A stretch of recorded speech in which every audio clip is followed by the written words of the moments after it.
প্রতিদিনের মতন সকালবেলা বেরিয়ে যখন আমি পৌঁছলাম স্টেশনে, আমি তো গিয়ে দেখি পুরো অবাক।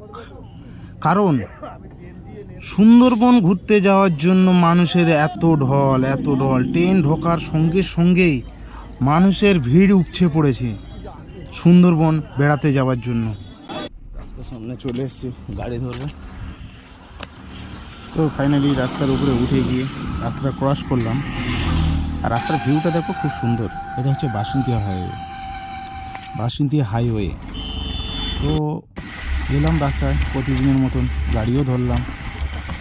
গাড়িতে যেতে লাগলাম, রাস্তার দুদিকে ভিউ এখানে তোমাদেরকে দেখানোর চেষ্টা করছি। তো খুব সুন্দর ভিউ, আর একটু হালকা কুয়াশাও আছে। তো গাড়িতে চড়ে যেতে লাগলাম, আর সামনে যেতে যেতে দেখলাম একটা সেই আমাদের পুরানো, যখন চলাফেরা করতাম গাড়ি ঘোড়া, তখন এই ভ্যানেই সম্বল ছিল। তো সেই ভ্যানটাকে আমি তোমাদের দেখাচ্ছি। এটা আমরা ইঞ্জিন ভ্যান বলি। তো অনেকে গ্রামে যারা আছে তারা চিনতে পারবে। এই ভ্যানে আগে যাতায়াত করতাম। তো যেতে লাগলাম আর ভিডিও করতে থাকলাম ভিউয়ার্স তোমাদের দেখানোর জন্য। যেতে যেতে আমাদের একটা বাজার, খুব জমজমাট বাজার।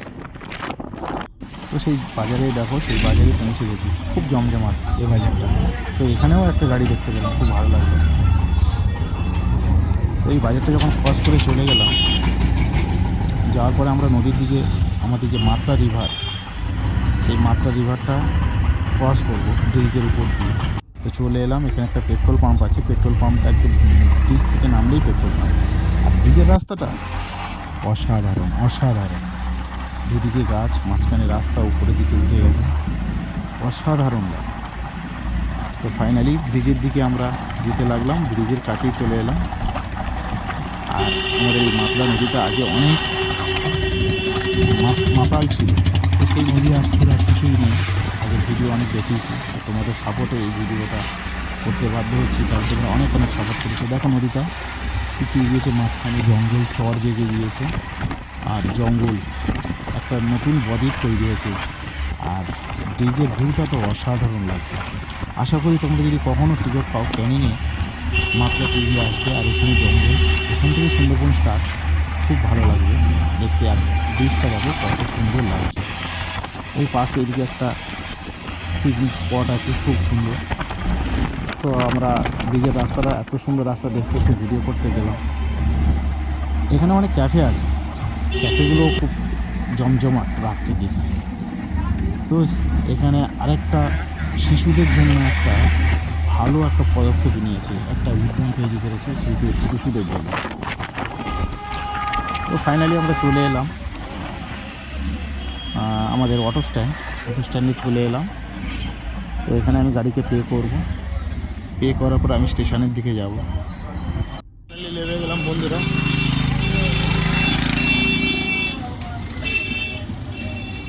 এই আমাদের বাজার, অটো স্ট্যান্ড, আর এই রাস্তায় যাচ্ছে স্টেশনের দিকে। তো প্রতিদিনের মতন আজকেরও যাব স্টেশনের দিকে। আর এটা সুন্দরবনের প্রবেশদ্বার বলা যায়।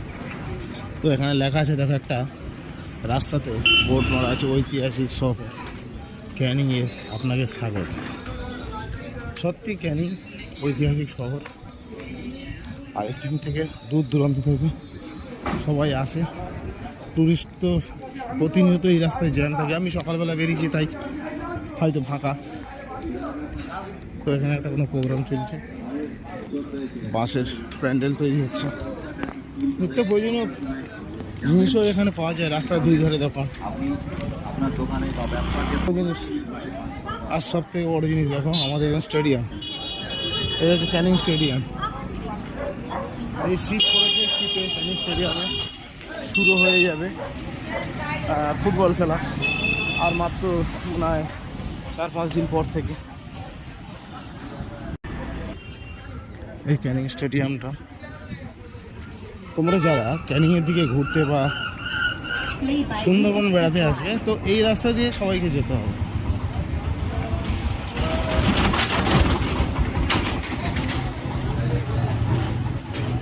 এই রাস্তা দিয়েই সবাইকে যেতে হবে। এখান থেকে বাস ছাড়ে, 3টে 4টে লাইনের বাস যায় এখান থেকে। ট্রেন থেকে নামলেই বাস, আর এই বাস যায় ঝড়খালি, গদখালি, তারপর ধামাখালি, এদিকে প্রচুর খালি। আস্তে আস্তে ক্যানিং কিন্তু অনেক উন্নত হয়ে যাচ্ছে। ক্যানিংয়ে এমন কোনো ব্র্যান্ড নেই যে তারা আসছে না, কোলাবোরেশন করছে না। ক্যানিংয়ে অনেক নতুন নতুন ব্র্যান্ডও আসছে, যেমন খসলা।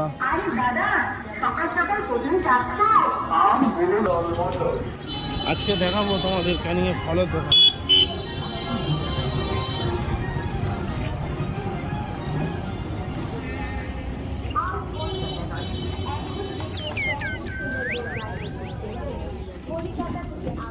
শীত পড়লেই হয় আপেল আর লেবু।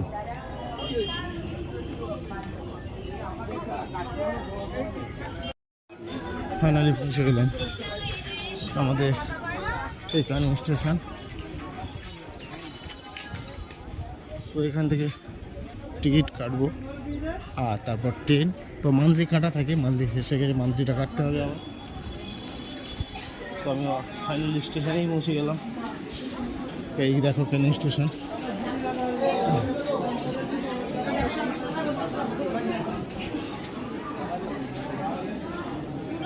এটা ক্যানিং স্টেশনে টিকিট কাউন্টার, লোক কম, আজকে রবিবার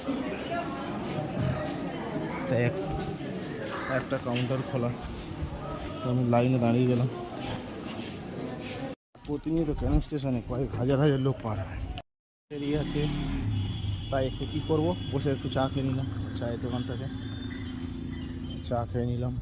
আর দেখতে পাচ্ছি কত সুন্দর ফুল ফুটে আছে একটা।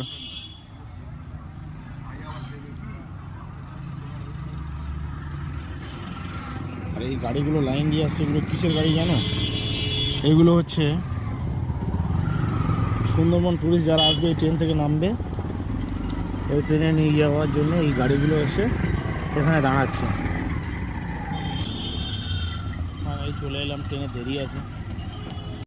আর প্রতিদিন ক্যানিংয়ে হাজার হাজার লোক যায়, প্রচুর লোক দাঁড়িয়ে আছে ট্রেনে জন্য অপেক্ষা করে।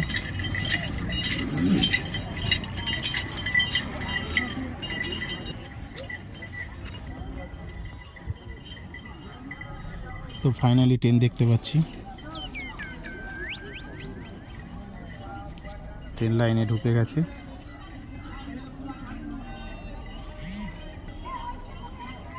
ওই দেখতে পাচ্ছি, দেখো ট্রেন ঢুকে গেছে, দাঁড়িয়ে আছে। ট্রেনে উঠবো। অনেক প্রচুর লোক প্রতিদিন এই স্টেশন থেকে হাজার হাজার লোক যায়। তো দেখো ট্রেন চলে এসছে, ট্রেন ঢুকেও গেছে। তারপর স্টেশনে এসে যা দেখলাম, ট্রেনটা ঢোকার পরে ট্রেন ধরবো, তো যা দেখলাম সে তোমাদের সঙ্গেই শেয়ার করছি। প্রতিদিন সুন্দরবন বেড়াতে যাওয়ার জন্য যে কী অবস্থা হয় ক্যানিং স্টেশনে, কত কষ্ট করে যে ট্রেনটা ধরতে হয়, সেটা তোমাদের সঙ্গে আমি শেয়ার করছি। দেখো লোক চলে আসছে, কত রিস্ক নিয়ে সব সুন্দরবন যাবে, সুন্দরবন বেড়াতে যাবে। দেখো নামার পরে লোকের ঢল দেখো, প্রচুর লোক। সুন্দরবন এই শীতের সময় প্রচুর টুরিস্ট যায় সুন্দরবন বেড়াতে। আর দেখো প্ল্যাকার্ড নিয়ে কিছু লোক দাঁড়িয়ে আছে, কারণ এখানে সব যে যার বুক করে নেয়, সেই বুক করে নেওয়ার পরে যে সব লঞ্চগুলোতে নিয়ে যায়, তাদের লোকেরা সব প্ল্যাকার্ড নিয়ে দাঁড়িয়ে থাকে সেই লোকগুলোকে রিসিভ করার জন্য। তো এখান থেকে অনেক অটো এখান থেকে সোনাখালি পর্যন্ত নিয়ে যায়। সোনাখালি একটা জায়গা আছে, ওখানে নিয়ে যায়, ওখান থেকে তাদের বোট রাখা থাকে, তো ওখান থেকে যায়। তো প্রতিনিয়ত আমাদের প্রতিদিন এই স্টেশনের এরকম অবস্থা, এগুলোকে আমাকে দেখতে হয়, আমাদের এইভাবে চলতে হয়। তো সুন্দর, জানি না বাঘ দেখতে যাবে কি পাবে কি না।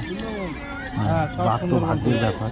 তো সবাই যাচ্ছে বাঘ দেখার আশায় আর একটু মন এনজয় করার জন্য। প্রচুর লোক না হয়ে যায়, আদৌ বাঘ দেখতে পাবি না, মানে 9টার ট্রেনটাই সবই না নিয়ে সবাই যায় কাজের ফাঁকে, সবারই ঘুরতে ভালো লাগে। তো ফাইনালি তোমাকে দেখাতে পারলাম যে কত কষ্ট করে ট্রেনে যাতায়াত করতে হয় আর কত লোক আসে। সকালবেলা ট্রেন ধরা কত চাপের হয়ে যায়। অটোগুলো সব ওই সাইডে রাখা কেমন লাগলো সমস্ত বন্ধুদেরকে বলছি, ভিডিওটি যদি ভালো লেগে থাকে তো সাবস্ক্রাইব করে পাশে থাকার অনুরোধ রইল। আর তোমাদের সাপোর্টে আমি যাতে আরও এগিয়ে যেতে পারি, সেই জন্য তোমাদের কাছে এই ভিডিওটা তুলে ধরছি। আরও সামনের দিনে আরও ভালো নতুন ভিডিও নিয়ে চলে আসবো। এটা হচ্ছে ক্যানিং স্টেশন। দেখ সুন্দরবনটা আর আগে বলে আজকের এত এখানে লোকে এই দেখতে অবস্থাটা পাচ্ছি দেখে আমি না, একটু ভিডিও করতে বাধ্য হলাম। দেখো লোকের ঢল কেউ হয়তো কত। আসতো না। তো তোমরা সবাই সাপোর্ট করো, সাপোর্ট করে পাশে থেকো, যাতে আরও নতুন নতুন ভিডিও নিয়ে তোমাদের সামনে আসতে পারি। তো আর তোমরা যদি সুন্দরবন বেড়াতে যেতে চাও তো সবাইকে শুধু বলবো বাঘ, একটা বাঘের চলে আসবে টানে ক্যানিং, সব আসছে। বুক করে নেবে ক্যানিং থেকে। তোমরা এখানে বুক করে নেওয়ার পর তোমাদেরকে রিসিভ করে নিয়ে সুন্দরবন জঙ্গল ঘুরিয়ে বেরিয়ে দেখিয়ে আসবে। মনে খুব আনন্দ পাবে, খুব সুন্দরবনের এনজয় প্রবেশদ্বার, করবে ক্যানিং। এবং মনটাও ফ্রি হবে। তো আশা করি ভিডিওটা সবার ভালো লেগেছে। ভিডিওটা ভালো লাগলে সবাই একটু ভিডিওটাকে শেয়ার করে দিও, আর পাশে থাকার অনুরোধ রইল সবাইকে। প্রচুর লোক, সবাই ওইদিকেও ভালো লোক থেকো, জমে গেছে সুস্থ অনেক। থেকো। আর এইসব লোক নামছি, তাদের অটো, এখান থেকে অটো ধরে সোনাখালি, সোনাখালি জানি থেকে না কবে বোট, তারপর আমরাও সুন্দরবন। একটু ছুটি ছাটা পেলে ঘুরতে বেড়াতে যাব। তো তোমাদের অপেক্ষায় থাকলাম। তোমরা এত এত সাপোর্ট নিজেদের করলে, সুন্দরবন করছো টুরিস্টের আর যেসব করলে। বুক আমি করেছিল, ভাবিনি যে সেই আমার সব ভিডিও লোকের সঙ্গে মিট করছে। এত লোকে দেখবে, করে এত তারপর ভিউয়ার্স ওদের দেখবে। অটো ওইদিকে হয়তো তোমাদের রাখা আছে, সব ভালোবাসায় অটো করে লঞ্চ ভিডিওটা ঘাট করতে পর্যন্ত বাধ্য যাবে। হয়েছি, আর আস্তে আস্তে এগিয়ে যেতে সাহস পাচ্ছি। তোমরা পাশে থেকো আর পুরো ভিডিওটা দেখো। সবাইকে অনেক অনেক ভালোবাসা। টাটা।